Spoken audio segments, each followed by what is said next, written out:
First of all, I'd like to thank you, the committee, Council on Aging, for having me come down and kind of talk about a few things or maybe some questions that you'd like to ask me. First of all, I'd like to introduce myself. My name is Jeff Janvrin. I'm running for Selectmen, and I've lived in this town my whole life.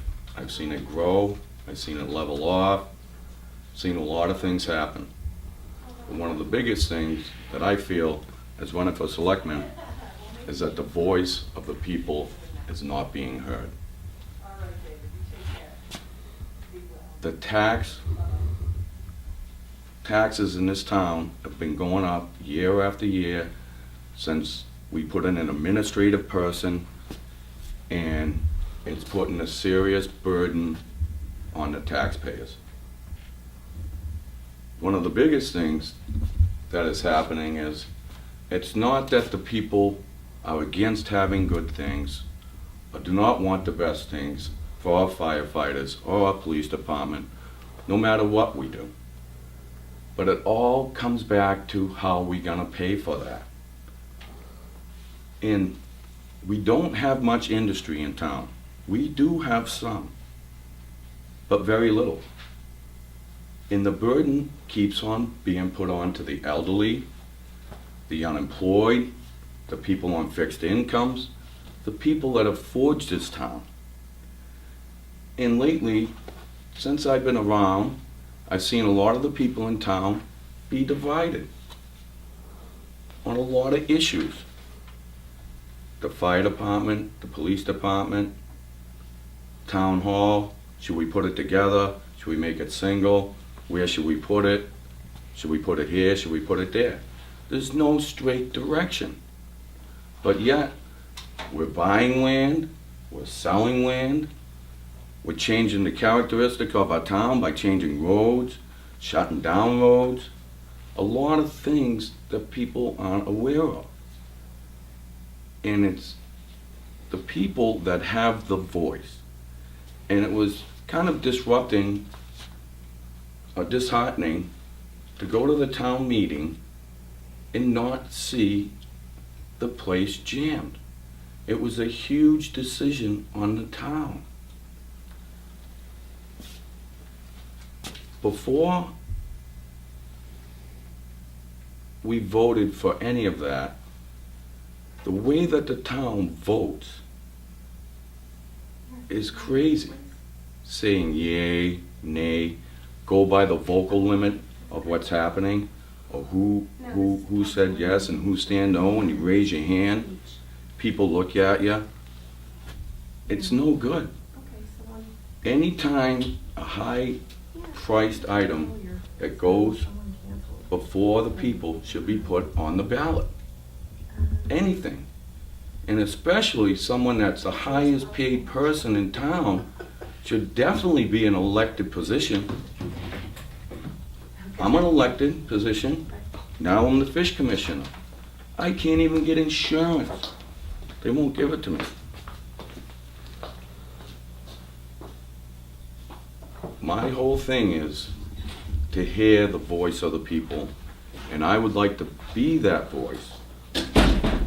It's very difficult for the elderly and certain people at certain times to go down and to be able to vote. And then sometimes they kind of feel that the town's being transparent on a lot of things. We asked the administrative person what her salary was. She said $134,000. She says if you equal it out to the amount of time that I work, it comes to $24 an hour. How many days a week is the town hall open? I don't know. Where does the rest of the money go? They say you can go down to the town hall and you can get those answers.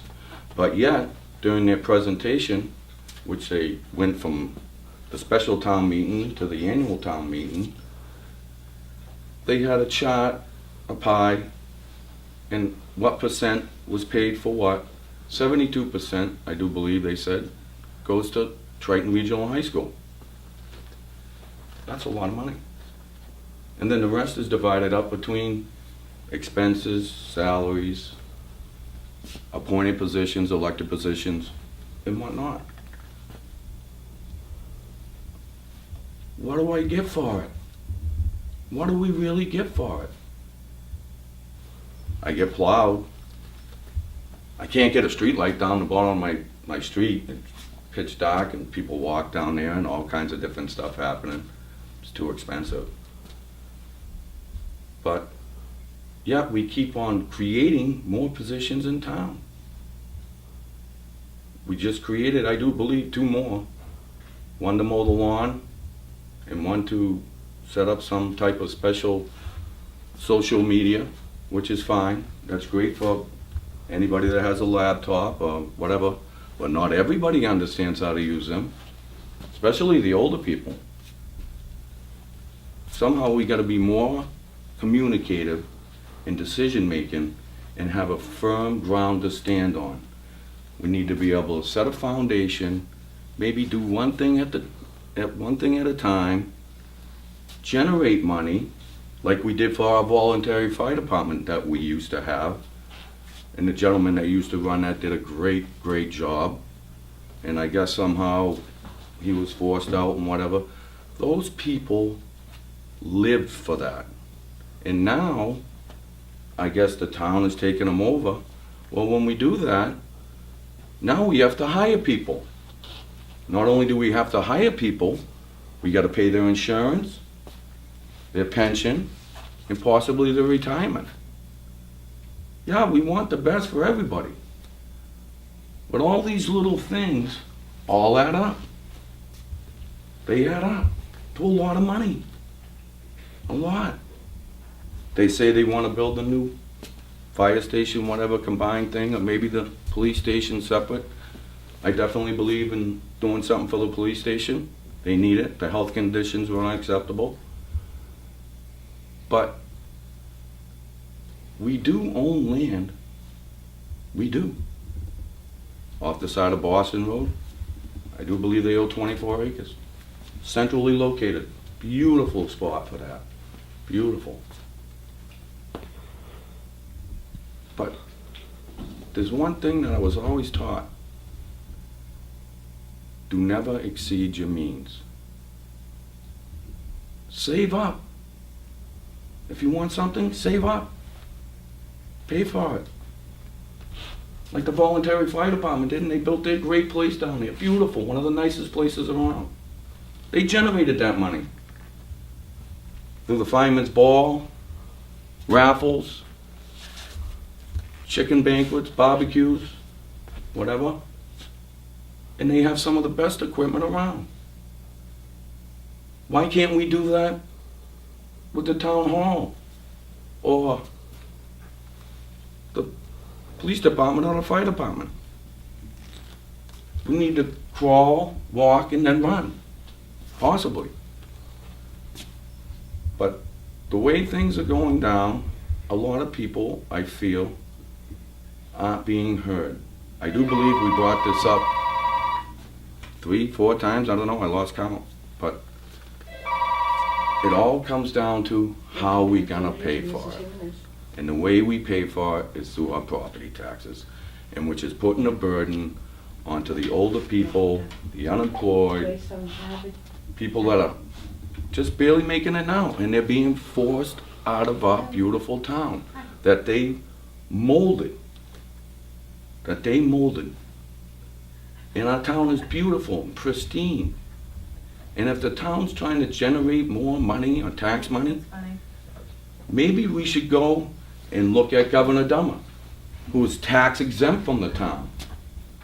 Because I do believe, I'm not sure on the dates, but in late 1950s or 60s, the town excluded them from any tax revenue because they were gonna fold. And they said, until you get on your feet. Well, I do believe they're on their feet. Big article in the paper about Mr. Manta. Said he dumped a few things over there, little soil, little sediment. He wasn't there. He made the mistake. But he said he was gonna fix it and clean it up.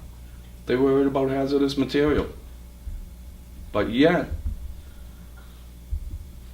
Governor's Academy has a permit from the DEP to discharge when heavy rains or overflow occur, which is hurting one of our largest industries in town, the shellfish industry, because then we cannot go up and harvest those flats. So it's hurting employment. We get shut down for rain closures, red tide, or whatever. But some of these issues we could fix. Maybe they could help us out fixing the fire department. I know the Byfield Fire Department is down there mostly, probably 75% of the calls. Help us out. We all want good things. I'll put it simple. Some of the people will understand me a little bit better. I'd love to eat prime rib. I love it. I'd like to eat it every day. But if I have to have pork and beans and it gets me by, that's great. But I want to thank you for hearing me out. And if there's any questions, I would love to answer them the best that I could with the knowledge that I have. How are you going to entice new businesses into the town? Well, that's a little bit different because different places are zoned different. And if we want to generate more business in town, we have to reclassify that. How would you go after these businesses? Say you have a blank slate and you're allowed to do, where would you go? Would you go to Boston? Would you go to New York? Where would you go? I'm not really sure where I would start on that, but I'd love to look in on that. I'm just stepping my foot into the door on that, but I could get you an answer on that, and I would love to kind of put my foot in someplace, but I'd like to get some information on that before I need some direction on that. But I think it's just something definitely that we need to look into more.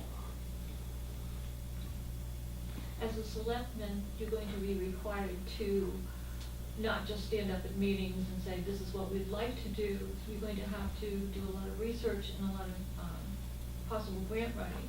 Are you capable of that? I do believe that I am. I've actually tried to write, I did write a couple grants before on the shellfish industry, and we were granted some money, but at the time the town didn't seem that it was necessary. I would like to start writing grants, but I know that I could get a lot of help from other people in town that are maybe say qualified to help me do that. And I do believe that a lot of the people in town are more incapable of working with the town, because what I see in the town is half the people that work for the town don't live in town. There might be a few, but besides that, not only in the town hall, but in the fire departments, police departments, I think we need to look inside our town for a lot more help. And I'm reaching out for that, and that's why I'm here today.